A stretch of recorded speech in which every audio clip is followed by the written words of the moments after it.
Good afternoon. 507 here, News Talk 105.9 WMAL, where we're making sense of the news. You can join us, 888-630-9625, 888-630-WMAL. You know, that first presidential debate between Donald Trump and Joe Biden, well, we expected CNN to act like a bunch of lunatics. They actually just sat back and let the guys debate. And that's probably due in no small part to the left's desire to see Joe Biden self-immolate on stage and get out of there so they could replace him. And then came the ABC debate, this one between Donald Trump and Kamala Harris. That one, of course, designed to be rigged against Donald Trump, as all three of the other people who were on that stage ganged up on him. All the fact checks dedicated to Trump, despite Kamala Harris's many lies. And the fact checks themselves were full of lies. Of course, since then, we've spent a lot of time scrutinizing why ABC did that. And it wasn't just that they were supporting Democrats, which of course they were, but also that some of their top executives are very close to Kamala Harris. Dana Walden, the woman who's tasked with running ABC ultimately within the Disney Corporation, she's a very close friend of Kamala Harris's. In fact, Kamala credits her with introducing her to Doug. They're very close. So what are we going to get on October 1st when CBS hosts the vice presidential debate between J.D. Vance and Tim Walz? What will that look like? And what does the current data show us about CBS's political loyalties? Let's get into it now with the woman who's done the research. Reagan Reese is here. She's a White House correspondent for the Daily Caller, and she joins us now. Reagan, good to have you with us. Hey, Vince. Thanks for having me. All right, so it's going to be a big one. As far as we can tell right now, this will be the final debate between either the presidential or vice presidential candidates, right?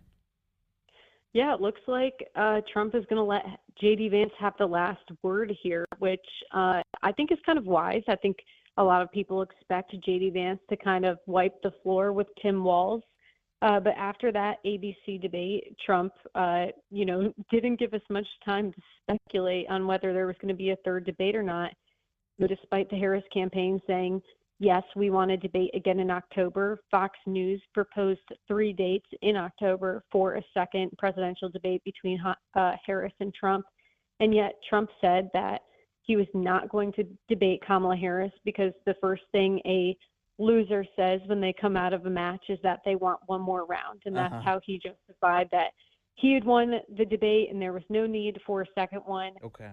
It is Trump's second presidential debate. He did debate Joe Biden already. But yeah, right now it just looks like we're going to finish up on October 1st with these debates. Okay, so October 1st, CBS is going to host this thing. And as we understand it, it'll be taking place in New York City. And the moderators for the debate will be Margaret Brennan and Norah O'Donnell, both CBS News hosts. What do we know right now about CBS, and what can we expect in terms of the performance of that network and these moderators? Anything? Yeah, I mean, so the leadership of CBS and its parent company, Paramount, is riddled with Democratic donors. So going through FEC filings, we found through our investigation that numerous Paramount members of Paramount's board have donated thousands of dollars to the Biden campaign since 2020. Even more so, this has been previously reported, but totally worth re-upping considering that we have this October 1st debate coming up. George Cheeks, the CEO of Paramount Global and the president and CEO of CBS, previously donated $400 to the Biden campaign, $200 to the Biden Victory Fund, and then $100 to the Pennsylvania Democratic Party. When you say 400, is that $400? $400, yes. Okay. I think, it's nothing compared to these donors there were some donors who were shelling out hundreds of thousands of dollars to the Biden and the Harris campaign. But I still think it's important to note that the president or the CEO of CBS is, publicly pledging his allegiance to a party. Right. Even more so, Wendy McMahon, the president and CEO of CBS News television stations, previously donated about $3,000 to Biden for president, and then another $3,000 to Biden's Victory Fund in 2020. At the time she was at ABC, she hasn't made any other donations since leaving ABC. But again, that's another indication of these people who are going to be directly overseeing this debate with between Vance and Walz, what their political leaning is. And again, there were, numerous other positions, other executives within Paramount and CBS who have made donations to the Democratic Party, to the Biden Victory Fund, to the Biden campaign since 2020, which is something that, people should be concerned about if they don't want a repeat of the ABC News debate. Yeah, and obviously, and raising it now as a way to basically warn the refs, hey, we're watching. And I noticed, when ahead of the CNN debate, that was a big deal. All the Trump people, all of the people who wanted to see Trump do well, were playing every single Jake Tapper, Dana Bash clip that you could possibly imagine ahead of this debate, going, this thing's going to be rigged. This thing is just going to be a bunch of left-wing nonsense. It's going to be 3-on-1. These guys will be helping Joe Biden get across the finish line. And then when it finally happened, they didn't. They sat back. They asked questions, and then they sat back and let the candidates fight it out. Of course, ABC didn't do that, and we found out since then that was by design, right? Yeah, I think it's interesting that the pressure got to CNN and that CNN decided to sit back, and it didn't seem to work on ABC. That Trump was really railing about what he expected from the ABC debate. He expected to be he expected some bias in that ABC debate, and yet they were still only fact-checking President Trump and not fact-checking Kamala Harris when she was continuously lying throughout the debate. I think I respect CNN just kind of sitting back and letting the candidates talk and not inserting themselves as a fact-checker. I think ABC introduces this interesting conversation of whether it's moderator's job to be a fact checker. I think there's plenty of that on the internet, and that the American people just want to watch the two candidates work through issues together. And the candidates themselves are called upon in order to fact check each other. That's what a debate is, to say, hey, you're wrong about this, and here's why. But instead, what ABC did was put on some training wheels on the Kamala Harris's bicycle, and they still got the details wrong. So I think that's an embarrassment. It doesn't serve the public well. And so now the question before us is, what does the CBS debate look like? And you're pointing out to me that from top to bottom, it looks like all these executives, both CBS and its parent company Paramount, are big Democrat donors. Did you find any evidence that they've given to Republicans? Yeah, I love this statistic. There was, through my review of the, executives of Paramount and CBS, I did find one Republican donor. He's the chief technology officer at Paramount. In 2024, he made a donation to Nikki Haley's presidential campaign and Chris Christie's presidential campaign, just a couple $100, and then another $250 to win red. But, so that's an anti-Trumper right there, even though those donations are Republican. That's funny. Oh my gosh. All right. So, well, that really tells you a lot. In your survey, you also pulled. There's a woman called Linda Griego. She's a member of Paramount's board of directors, and she's on the compensation and governance committees. She apparently has given more than $10,000 to the Biden Victory Fund. Now, if you're on the compensation committee for Paramount, that seems to suggest that you're kind of in charge of how much money people make working at the company, right? Yeah, I think there are multiple members actually on that compensation committee that we found that were donating. Judith McHale, also donated, but she donated quite a lot more than Linda did. She donated $47,000 to Biden's Victory Fund in May of 2023. So even more recent than Linda's 2020 donation. And she sent another $50,000 to Biden Victory Fund in 2020 and more than $150,000 to the DNC. I think anytime that you have people who are working with money, donating to a specific political campaign, especially of an organization that is affiliated with the news, news aspect, it definitely, raises questions of conflict of interest. Yeah, if the people who are in charge of how much you get paid are big donors to Joe Biden. That seems like an issue. Nora O'Donnell, the New York Post reported, she makes something like $3.8 million a year. Isn't that amazing? $3.8 million a year at CBS. I don't know what Margaret Brennan makes, but the idea is like they've had multi-million-dollar contracts. So, and if your boss, the one who decides how much you get paid, is a huge Biden, Kamala Harris donor, that might color your questioning just a little bit, don't you think?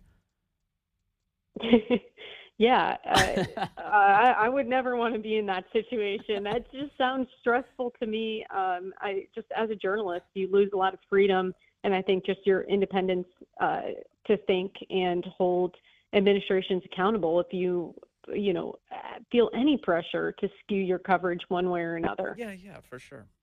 And of course, they'll be like, no, I'm totally independent. And, it's the same thing at ABC. They said the same thing. They're like, oh, no, we don't tell them what to do. They're totally editorial independent. We just decide how much they get paid. Sure, that makes sense. All right. Hey, Reagan Reese, thank you for digging in on this. And we'll talk to you again soon to discuss all of your excellent reporting. Thank you, Reagan. Thanks, Vince. I appreciate it. It's Reagan Reese at the Daily Caller, who, by the way, I have the privilege of working with on a daily basis as an editor over there, too. And Reagan's constantly digging in. But that's one of the things to look out for. Look, the Trump team should be all over this. All the conservatives should be all over this. All the sins of CBS. Let's just get them out there front and center, play all the clips, get all the videos out there ahead of this debate, just to be like, look, this is who they are. Let's see if they can rise to the occasion and conduct a real debate, or is this just going to be another hatchet job? And from where I'm sitting, it's basically going to be a hatchet job, right? Because Reagan said it earlier, the expectation here, and it's well established, is J.D. Vance is going to wipe the floor with Tim Walz. Tim Walz is a tyrannical spaz. The guy he's not quick on his feet. He's not especially good at thinking or delivering messages, especially in a campaign that doesn't even really have a clear message. How many times have Tim Walz and Kamala Harris been asked in the last week what their vision for the economy is? And both of them have burped out some kind of word salad that consists of, I grew up in a middle-class family. What? What is that? How does that even answer the question? It doesn't even approach answering the question because they're not equipped to answer it. They haven't thought it through. They don't have anything to tell you. They just don't want to make any news. They just want you to go away. Stop asking us questions. So what's that going to look like on the debate stage? Now, Tim Walz is going to probably get the Kamala Harris prep session. They're going to drill him. They're going to bring in high-paid consultants, people who are linked up to their very wealthy donors, the big corporations who are backing them, who are trying to make sure they can drag them across the finish line so they can keep their crony business deals in place. That's the plan. And so they're gonna stick some lines in this guy's head and try and make him appear impressive on the stage. Well, Tim Walz did so good. Tim Walz was amazing. That guy J.D. Vance, though, have you seen what he's done to, is it every reporter he's talked to during this campaign? He's like decimating them. Here's Tim Walz. I've got audio. This is Tim Walz in Wisconsin. When was this? Oh, it was yesterday. He was in Wisconsin. He is asked about how do you lower costs in the United States? You mentioned the economy is the top issue for voters right now. Besides fighting price gouging, what is the second best thing you all could do? Yeah, besides the stupid nonsense that your campaign has put forward, price gouging. The grocery stores with 1% margins are price gouging. Besides that stupidity, what are your other plans? Do to bring down costs for everyday Americans? Well, I think the biggest thing you're saying is make sure, and we see it here in Wisconsin, folks able to collectively bargain around, a fair deal in their workplace. But the biggest thing is those. Wait, how would that bring down costs? How would collective bargaining in a labor dispute bring down costs for consumers? Prices like homes, making sure home ownership is available, making sure that we're investing in education so it's not falling so more government spending. That's what he's saying there. On local communities. Kamala Harris talks about this idea about home ownership being a key piece, bringing down the cost of prescription drugs, which they've actually done. Donald Trump talked about it. That got done now. I think those are things when people think about daily things that they're concerned about, start bringing the price down on that, and then start making people are paid a fair wage. People are paid a fair wage. That home thing, what is it, $25,000 they want to pump out for first-time home buyers, which they'll hand out in such a way as to try and bias towards their political constituencies. But when they're handing out your money, this government cash, the money that they print, the effect is only going to be to skyrocket the cost of homes. It's a very basic thing. What happens when the government subsidizes any industry in the United States? What happens to the cost of that industry? Well, skyrockets. What happened to the education industry? It skyrocketed. Tuitions have exploded well past the inflation rate on an annual basis because of the government's involvement. What do you think the housing market is going to do in that environment? It's not going to lower costs. So the question is, what are you going to do to lower costs other than the fake thing that you've proposed? We're going to subsidize the housing market. That's the plan, which of course is going to make things a lot worse for a lot of people. Coming up, I want to talk about all the projection by the American news media blaming Trump for the assassination attempts on him. And we'll look back in history at how one Republican president pointed out that when the media is so vicious, they inspire weak-minded people to do awful things. We'll talk about that. That's ahead. Hey, good afternoon to you. It is now 5:35, News Talk 105.9 WMAL, where we're making sense of the news. You can join us at 888-630-9625, 888-630-WMAL. The left is very reckless with their language. Very, very reckless with their language. In fact, constantly slandering their political opponents as irredeemable and saying that should they be elected in our constitutional republic, that they would be a, quote, threat to democracy, the end of our country, and that it would be a bad thing. So it's democracy unless the voters choose the other guy. Then all bets are off. Peter Doocy noticed this yesterday at the White House because just 2 days after President Trump was able to escape yet another assassination attempt, the White House was back to calling him a, quote, threat to democracy, which I should point out is exactly the language that the assassin was repeating on social media earlier this year. So the White House and the would-be assassin are echoing one another about how they talk about Donald Trump. Here's Peter Doocy confronting Karinge about this. It's been only 2 days since somebody allegedly tried to kill Donald Trump again. And you're here at the podium in the White House briefing room calling him a threat. How many more assassination attempts on Donald Trump until the president and the vice president and you pick a different word to describe Trump other than threat? She sighs because she doesn't want to dignify his question with a response. Peter, if anything from this administration, I actually completely disagree with the premise of your question, the question that you're asking. It is also incredibly dangerous in the way that you're asking it because American people are watching. And to say that from an administration who has consistently condemned political violence, from an administration where the president called the former president and was grateful that he was okay. Okay, got it. So she goes on and she's like, we're the good guys. And then she says that Trump is a threat to democracy. He's a threat, she says, using the same lies they've been using for years to try and attack him. So if the question is, will they break from the spell? Will they turn over a new leaf? Will they become decent people? The answer is, in the face of some of the most dire circumstances you could possibly imagine, no, they will not. They won't change course, which is why they should be elected out. That's obviously how we should deal with this. Now, also, I need to point to something that's really troubling about the sentiment that the left has engendered among its own base. There's a new survey out from Scott Rasmussen at RMG Research today, and they found that 28% of Democrats say that assassinating Trump would help America.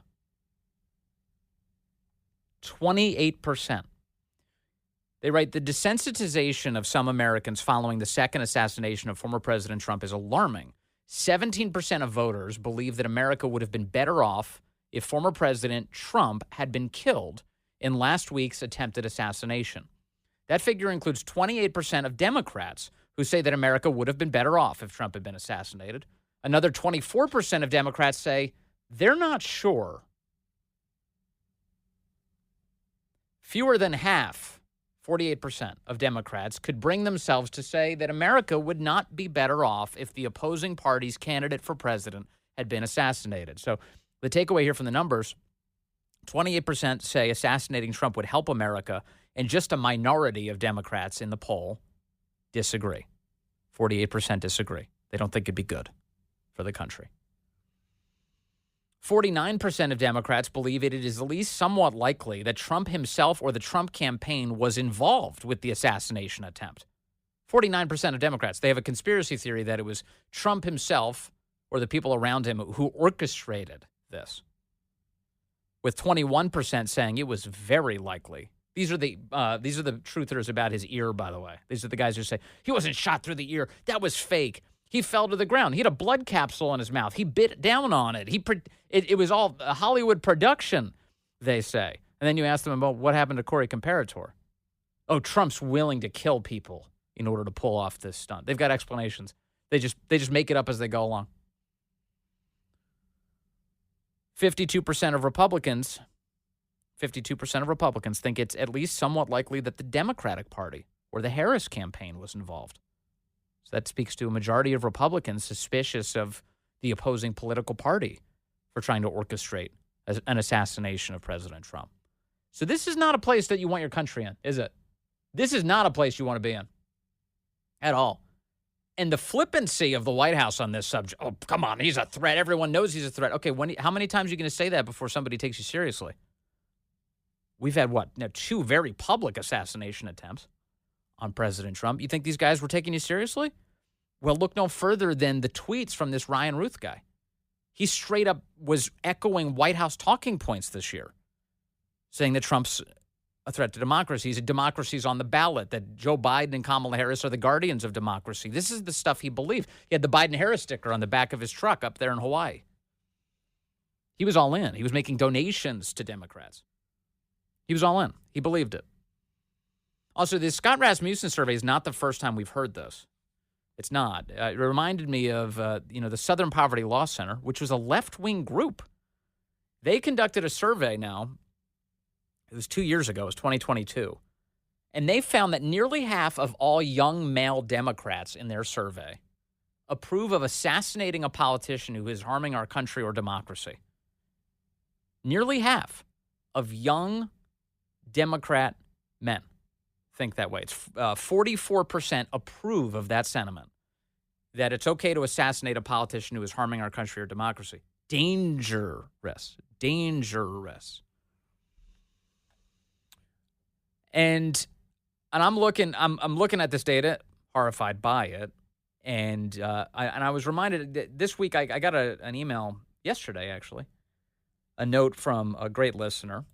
I'm not sure if he wants his name shared, but he knows who he is. I'm grateful to it. And he points me to a speech that Teddy Roosevelt gave right after he was shot back on October 14th of 1912.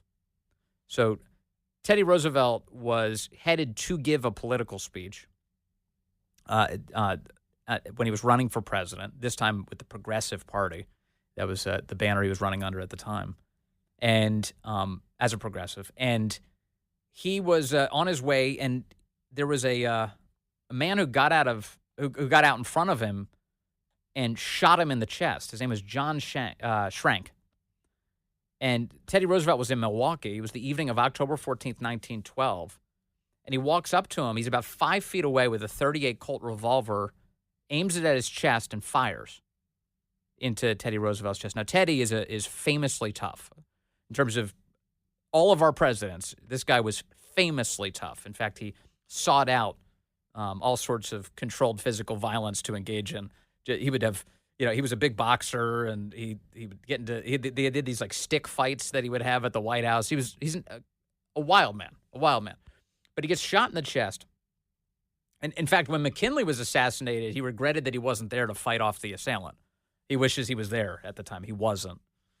He was far away from there.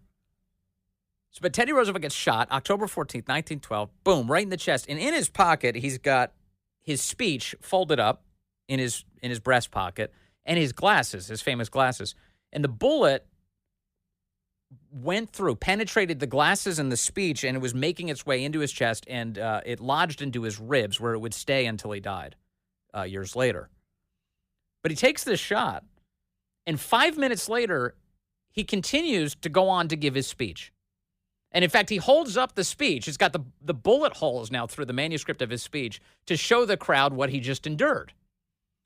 And I was aware, I knew this story, of course, of him being shot and surviving and then going right in and giving the speech anyway, 5 minutes prior being shot by a would-be assassin. But in the speech, I think it's really instructive, the actual wording that he used for us to contemplate. And it was during that he, so this is what he said. He said, friends, and this is so amazing. This is him just off the cuff. This is the way they spoke back then. This is the way Teddy Roosevelt, who was famously well-read, would speak. He said, friends, I shall ask you to be as quiet as possible. I don't know whether you fully understand that I have just been shot, but it takes more than that to kill a bull moose. But fortunately, I had my manuscript, so you see I was going to make a long speech, and there is a bullet. There is where the bullet went through, and it probably saved me from it going into my heart. The bullet is in me now, he said, so that I cannot make a very long speech, but I will try my best. I believe he went, by the way, for 90 minutes. He said he couldn't give a long speech. I think he went 90 minutes anyway with this. During it, he pointed out the following. He said, I'm going to ask you to be as quiet as possible, for I'm not able to give the challenge of the bull moose quite as loudly. Now, I do not know who he was or what party he represented. He was a coward. He stood in the darkness of the crowd around the automobile, and when they cheered me and I got up to bow, he stepped forward and shot me in the darkness.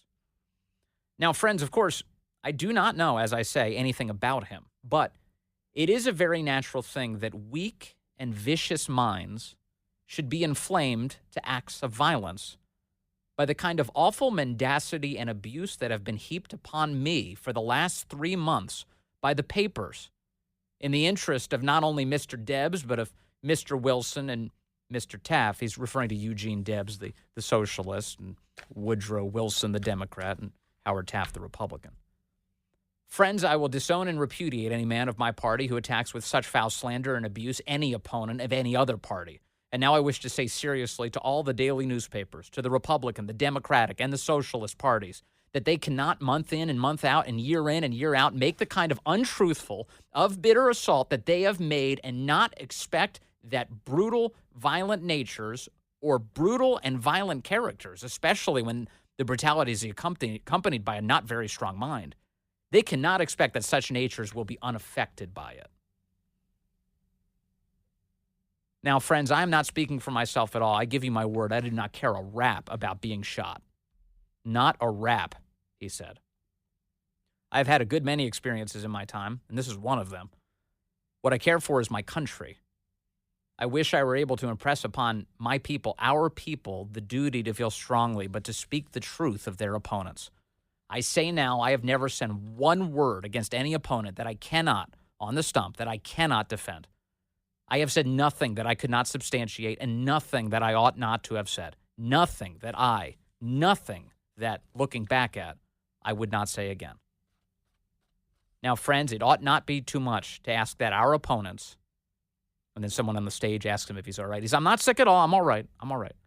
I cannot tell you of what infinitesimal importance I regard this incident as compared with the great issues at stake in this campaign, and I ask it not for my sake, not the least in the world, but for the sake of our common country, that they make up their minds to speak only the truth and not to use the kind of slander and mendacity which, if taken seriously, must incite weak and violent natures to crimes of violence.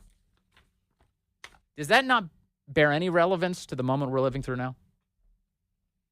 Where the left very easily wields every possible lie they can against Trump in the form of so much projection about how he's going to be the real threat to democracy. He's the tyrant. He's the dictator. The garbage that's relentlessly spewed in what Teddy Roosevelt would refer to as the papers. Now we have a very different media environment, don't we? But it's constant. to the point that it poisoned the mind of a guy like Ryan Ruth, who's regurgitating the vile talking points on social media and then eventually taking up arms against Donald Trump. That's happening. Over on the Fox Business Network this week, Rand Paul, I believe this was this morning, Rand Paul was there talking to Maria Bartiromo, and he had this to say about the left-wing cable news networks and the responsibility they have to get themselves under control. With 2 assassination attempts within about a 2-month period, he needs more protection. Something bad is going to happen. But what we also have to have is a discussion in our country where networks like CNN and MSNBC are daily saying that he is a danger to democracy and someone has to do something about it. These left-wing networks aren't saying he has bad policy. Hillary Clinton wasn't saying he had bad policy. She's saying he's a danger. The implication is we won't be able to stop him through the election. We must stop him otherwise. And they are inciting every crazy or angry person in our country. And frankly, CNN and MSNBC need to tone down their rhetoric because they are part of the incitement to violence. And now notice what he's not doing. He's not doing what the left often does, trying to criminalize MSNBC and CNN. He's a libertarian guy, Rand Paul. He's saying you need to just be responsible for yourselves. You need to recognize the awfulness of your presentation and the extent to which it really can incite the worst possible weak-minded, violent people. And Teddy Roosevelt had that warning for us now over a century ago, having almost been assassinated at that time. President Trump has a very Teddy Rooseveltian attitude about all this, too. He keeps trying to downplay all these assassination attempts. Listen to President Trump on Hannity last night. Tell us what happened. How are you doing? And I have a few other follow-up questions as it relates to this. Well, I'm doing fine. It was Sunday, and just very briefly, because I think most people have heard it, I want to start talking about the borders and the economy and inflation and all of the things we want to talk about. But it was on a golf course, Trump International in West Palm, and we heard shots ring out around the 5th hole or so. We heard shots ring out, and they were pretty obviously shots, but the Secret Service said they were definitely shots. And it turned out to be the Secret Service agent who had caught somebody a couple of holes in advance and caught him by the fence. Yeah, so there's President Trump. He's like, right away, he's like, look, I'll talk about this in brief. I really want to get back to the policy stuff. That's his own 21st century rendition of the Teddy Roosevelt speech after being shot. Just amazing. Anita's in Warrenton now on line 2. Anita, good afternoon. You're on the Vince Coglianese Show. Hey, thanks, Vince. Hey, real quick, the Republicans, for whatever reason, they downplayed the assassination attempt on Representative Scalise and the others 7 years ago. And if it was reversed, we would still be hearing about that, it was a Trump supporter who shot at the Democrats practicing baseball. We never hear it was a Bernie supporter, right, a Democrat supporter. I mean, it's frustrating. Yeah, it's frustrating. It is frustrating because it is, what's the word I'm looking for? It's, it doesn't matter. It doesn't matter what word I'm looking for. I can't find it, so I'm not going to use it. But the idea here is that it is deeply frustrating because, as you point out, James Hodgkinson is a Bernie Sanders campaign volunteer who opened fire on a bunch of Republicans. And nobody remembers this detail. Very few do, at least. He had a list of their names in his pocket because he was targeting them. And so many Republicans are just, you're right. A lot of people moved on. It's just too much. That's got to end. All right. Up next, the great one, Mark Levin here on WMAL.